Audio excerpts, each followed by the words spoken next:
Tractor manufacturing का business कैसे start करें। दुनिया में 90% युवा ऐसे हैं जिनको अगर थोड़ी सी जानकारी दो और उनको कुछ थोड़ी सी जानकारी देने के बाद वो तुरंत भाग जाते हैं। भागने का मतलब क्या है, वो कहते हैं मुझे तो आगे इसके बारे में पता है, अब मुझे जानने की कोई आवश्यकता नहीं है। सबसे बड़ी प्रॉब्लम यहीं पे आ जाती है। लगभग हमारे देश के युवा जो भी नौकरी कर रहे हैं, प्रेजेंट पे जो भी जॉब कर रहे हैं, जो भी बाहर अपने गांव से बाहर निकले हैं, उसके लगभग 70 से 80% उन लोगों ने क्या किया, बिजनेस तो शुरू किया, बट बिजनेस शुरू करने कुछ ही समय के बाद जिनकी जितनी भी उनकी सेविंग थी, लाख 2 लाख 1.5 लाख 3 लाख जितनी भी सेविंग थी सारी खत्म हो गई। बट एक बार वो धोखा खाने के बाद उनको लगा कि अब यहाँ से हमें तो पैसे कमाए नहीं जा सकते, तो ऐसा करते हैं बिजनेस बंद कर देते हैं, नौकरी पे शुरू कर देते हैं। फिर वो क्या करते हैं, नौकरी पे डिपेंड हो जाते हैं। सबसे बड़ी प्रॉब्लम हमारी कहाँ पे आती, ज्ञान का कमी, ज्ञान की कमी, नॉलेज कम होना, इसकी मेन प्रॉब्लम्स आ जाती है। जैसे कि अगर मैं भी आप लोगों को क्या करता हूँ, बिजनेस रिलेटेड इन्फॉर्मेशन देता हूँ। अब बहुत सारे लोग ऐसे करते हैं जो है क्या कहते हैं कि मुझे तो इसके बारे में ऑलरेडी पहले से पता है। बट हाँ, मैं समझता हूं कि अगर मैं आपको 1 घंटा या 10 मिनट या 5 मिनट आपको बिजनेस रिलेटेड इन्फॉर्मेशन देता हूं तो उसमें से कुछ चीजें ऐसी होंगी जो 20% आदमी को पहले से पता होती हैं। अगर एक आदमी घर बनवाता है तो लगभग उसे 60% नॉलेज हो जाता है घर के बारे में, तो क्या वो इंजीनियर बन जाएगा, वो नक्शा बनाने लगेगा? नहीं। एक आदमी जब अपनी मर्ज का, दवा का, अपनी बीमारी का इलाज करवाने जाता है एक डॉक्टर के पास, तो उसको भी कुछ इंफॉर्मेशन हो जाती है आला वगैरह लगाने के बारे में, तो क्या वो डॉक्टर बन जाता? नहीं बन जाता ना। उसके लिए एक प्रॉपर डिग्री है, प्रॉपर उसे प्रैक्टिस करनी पड़ती है, प्रॉपर उसे बार बार सीखना पड़ता है, नॉलेज रिक्वायर करना पड़ता है, तब जा करके वो सीखता है। तो इस वजह से जो ये आज मैं आपको जो बताऊंगा, आज मैं आपको ये बताऊंगा ट्रैक्टर बिजनेस मैन्युफैक्चरिंग के बारे में। यानी कि ट्रैक्टर एक छोटी मोटी कंपनी नहीं है, बट कुछ लोग यहां से छोड़ करके भाग जाएंगे। हो सकता है उन्हें लगे कि मुझे तो ये जानकारी पता है, बट 100% आपको कुछ नहीं पता है। अगर आपके पास सिर्फ 4 से 5 बीघे जमीन अवेलेबल है ना, 2 बीघे भी जमीन अवेलेबल है ना, तब तक तो भी आप ट्रैक्टर मैन्युफैक्चरिंग कर सकते हैं। आज की डेट में सब कुछ पॉसिबल है, दुनिया में सब कुछ कर सकते हो आप, बट आपके पास सही इंफॉर्मेशन होना मोस्ट इंपॉर्टेंट है। तो सबसे पहले आता है, जब एक ट्रैक्टर कंपनी का नाम लिया जाता है कंपनी या बिजनेस शुरू करने के बारे में, तब सबसे पहला दिमाग में जो चीज आती है वो क्या आती है, पैसा। पैसे का अरेंजमेंट कैसे होगा, कहां से होगा पैसे का अरेंजमेंट, पैसे कहां से लाऊंगा? तो उसके लिए भी गवर्नमेंट आपको 1 करोड़ तक का लोन दे देती है, 1 करोड़ तक का लोन देती है। अगर आप 20 से 25 लोग आप समूह में एक साथ इकट्ठा होकर के लोन लेते हो तो 20 करोड़ तक का लोन आपको मिल सकता है। बहुत सारे तरीके हैं दुनिया में, बट आप जो है उसके बारे में नॉलेज रिक्वायर ही नहीं करना चाहते।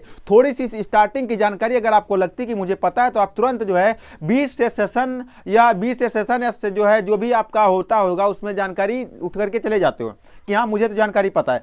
तो सबसे पहली बात आ जाती है फंड की। तो फंड के बारे में आपको टेंशन लेने की आवश्यकता नहीं, वो मैं लास्ट में आपको बता दूंगा कि किस तरीके से आपको फंड का अरेंजमेंट करना है।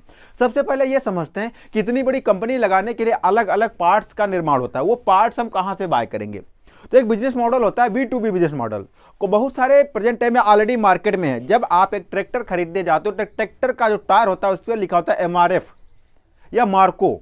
इसका मतलब क्या होता है, क्या वो कंपनी जैसे कि एक ट्रैक्टर आयसर कंपनी, तो क्या वो आयसर के ट्रैक्टर के जो टायर है आयसर बना रही है, ट्यूब आयसर बना रही? नहीं, वो किसी दूसरे से लेती है, किसी दूसरी कंपनी से लेती है। फिर नेक्स्ट नंबर पे आता है इंजन। क्या आपको लगता है इंजन जो भी बनाती जो ट्रैक्टर कंपनियां खुद का बनाती? नहीं, वो भी कहीं क्लास्कर, कोई सेंचुरी, बहुत सारी ऑलरेडी आयसर, बहुत सारी कंपनियां ऑलरेडी मार्केट में पहले से अवेलेबल हैं। वो लोग क्या करती हैं, इंजन मैन्युफैक्चरिंग करती हैं। वो क्या करती हैं, अपना इंजन उनको देती हैं। या फिर स्टीयरिंग जो भी होती है, स्टीयरिंग क्या वो खुद बनाती है? चेचिस भी बहुत सारी कंपनियां अलग से बनाती, बना करके उसे देती। जैसे कि मैंने हीरो कंपनी में जॉब करा था, वहां की जो हीरो कंपनी की जो चेचिस थी कोई दूसरी कंपनी बनाती है, वो उन्हें बना करके देती है। बैटरी भी आप देखे होंगे, काली पावर या बहुत सारी ऐसी बैटरी होती है जो ऑलरेडी ट्रैक्टर में पड़ी होती है। क्या वो ट्रैक्टर खुद मैन्युफैक्चर करता? नहीं। या फिर जो बैटरी बनती है, क्या बैटरी के अंदर जो भी पार्ट पड़ते हैं वो बैटरी जो भी एक बनाता है क्या खुद मैन्युफैक्चर करता? नहीं। ये लोग अलग अलग से, एक बोल्ट होता है उस पर लिखा TM, ये भी एक कंपनी है, एक मैन्युफैक्चरर कंपनी है। तो आपको क्या करना है, सबसे पहले एक जबरदस्त बिजनेस प्रोडक्ट तैयार करना, प्रोजेक्ट तैयार करना है। और प्रोजेक्ट तैयार करने के बाद फिर आपको यह पता करना है कि हमें कहां कहां पर कौन कौन सा मटेरियल मिलेगा, कौन कौन सा मटेरियल कहां कहां पे इस्तेमाल होता है। सबसे पहले कहीं ना कहीं आपको जॉब करने की आवश्यकता पड़ सकती है, एक्सपीरियंस लेने के। ट्रैक्टर में कौन कौन से पार्ट्स होते हैं। के ऑनर जो थे वो कुछ समय तक जो है उन्होंने ऑलरेडी जॉब किया था, उनको पता था कि आखिर वी मार्ट जो मार्ट खुलते हैं उसमें क्या क्या चीजें होती हैं और कैसे कैसे अरेंजमेंट होता है। तो आपको भी सबसे पहले पार्ट पुर्जों के बारे में इंफॉर्मेशन कलेक्ट करनी है। फिर वो जानकारी कलेक्ट करने के बाद वो पार्ट कहां कहां पे मिलते हैं, वहां पे जा करके आपको सबसे पहले संपर्क करना है। उनसे करेक्ट। देखिए बिजनेस B2B का मॉडल, ये सिस्टम ये होता है कि जब हमारा भैया प्रोडक्ट बिकेगा तब मैं आपको पैसा दूंगा। कुछ पैसे पहले मैं दे देता हूं, कुछ परसेंटेज दे दिया जाता है, 20%, 10%, 5%, 33% वो प्रॉफिट दे दिया जाता है। बाकी का पैसा जब माल सेल होता है उसके पास दिया जाता है। ये मैं आपको बता देता हूं। और जितने भी सारे प्रोडक्ट एक ट्रैक्टर में या किसी भी पार्ट टोटल गाड़ी में लगे होते, वो खुद के प्रोडक्ट नहीं होते, वो अलग अलग कंपनियों द्वारा, अलग अलग कंपनी के ऑनर के द्वारा बना करके एक जगह इकट्ठा किए जाते हैं। बट हाँ, उसमें एक चीज, ये मोस्ट इंपॉर्टेंट चीज देखी जाती है, जो ऑनर देखता है कि क्या जो सामान हमें मिला वो टिकाऊ है, सॉलिड है, ओरिजिनल है, लीगल है। ऐसा तो नहीं वो टिकाऊ ही नहीं है, कल को मैं यूज करूं तो हमारा जो कस्टमर जो फीडबैक है वो गलत है, रॉन्ग है, जिसकी वजह से हमारी कंपनी डूब जाए। ये लोग यही करते हैं, जिससे कि आप लोग कहते हैं कि कंपनी जो है आइसर अच्छी, स्वराज अच्छी है, सोनालिका अच्छी है। अच्छी वो खुद नहीं बनाती, सिर्फ असेंबल करती है।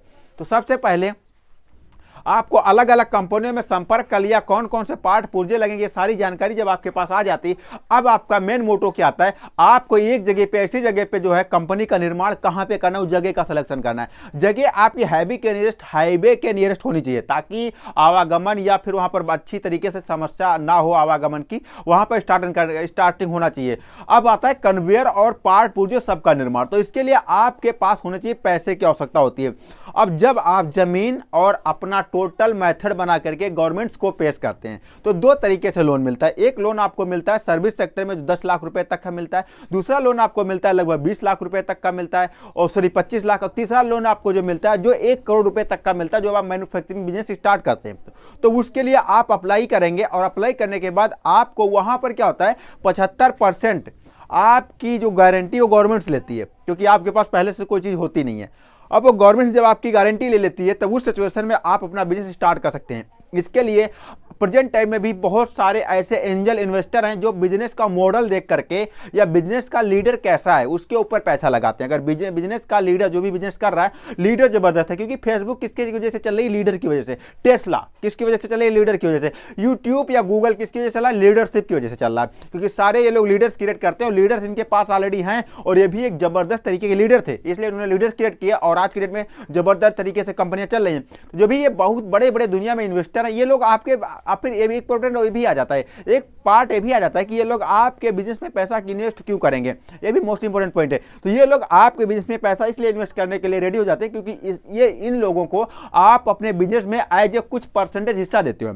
जैसे कि उन्होंने 2 करोड़ आपके बिजनेस में इन्होंने इन्वेस्ट किया, अब उसके बदले में आप क्या करोगे, उन्हें 2 करोड़ में 20% हो सकता है, या फिर जो है 8%, 9%, 10%, 6%, यानी जो भी हमारा प्रॉफिट मार्जिन आएगा उसका मैं 10%, 20% आप उनको दे देते हैं, शेयरिंग दे देते हैं कि आप इतनी परसेंटेज कंपनी के आप मालिक हो, बाकी मैं मालिक हूं, इस तरीके से। तो इस तरीके से लोग क्या करते हैं, फिर जो है जब आपकी कंपनी वहां से आपको मान लीजिए गवर्नमेंट से मिल गया करोड़, 2 करोड़ का लोन, 1 करोड़ का लोन कंपनी गवर्नमेंट से मिल गया, जिससे आपका क्या होगा, आपका टोटल स्ट्रक्चर, कन्वेयर, सब कुछ ऑटोमेटिक लाइन सब कुछ मेंटेन हो गई, सारे सामान आने लगा। फिर आपका मार्केटिंग वगैरह के लिए या फिर शोरूम्स या अगर अदर अलग अलग जगहों पे या फिर फ्रेंचाइजी देने के लिए और भी पैसे की आवश्यकता पड़ती, तब आप किससे संपर्क करते हैं, तब आप इन्वेस्टर के पास जाते हैं और उनका अपना बिजनेस मॉडल दिखा करके वहां से भी उन लोगों को भी बताते हैं और वहां से आप पैसा लेते हैं जो एंजल इन्वेस्टर होते हैं, या फिर और भी कई सारे फंडिंग प्रेजेंट टाइम में वेबसाइट है जहां पर जाकर के आप पैसे ले सकते हैं।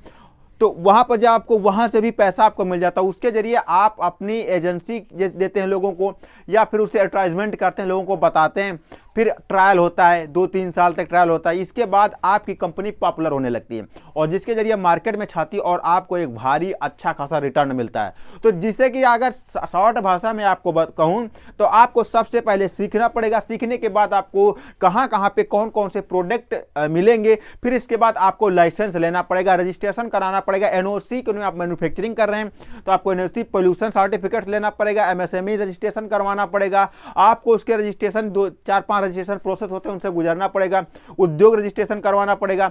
ये सारे रजिस्ट्रेशन करवाने के बाद तब जाकर के आप मैन्युफैक्चरर बन पाओगे। बनने के बाद फिर आप जब इन्वेस्टर आए, जो कुछ इस पे हर चीज की अलग अलग सिस्टम की अलग अलग क्राइटेरिया, जब उस क्राइटेरिया को पूरा कर लेते हो, तब आप अपनी कंपनी का, जैसे कि जोमेटो ने आईपीओ लॉन्च किया था, उस तरीके से आप अपनी कंपनी का आईपीओ लॉन्च करके वर्ल्ड फेमस हो सकते हो और आप मार्केट में पैर जमा सकते हो। तो आने वाला टाइम, जैसे कि सारे ऑलरेडी इंडिया तो फार्मर कंट्री है ही है, यहाँ पे लगभग जो है 70 से 80% फार्मर है ऑलरेडी अवेलेबल है। तो आप यहाँ पर जो है आप ट्रैक्टर का बिजनेस बहुत अच्छी तरीके से कर सकते हो, जबरदस्त है, एकदम सॉलिड है। अगर कोई प्रॉब्लम्स आती कमेंट्स करिएगा, उसके बारे में आपको रिप्लाई दूंगा। तो मिलता हूँ फिर किसी अमेजिंग और धमाकेदार वीडियो में, तब तक के लिए नमस्कार।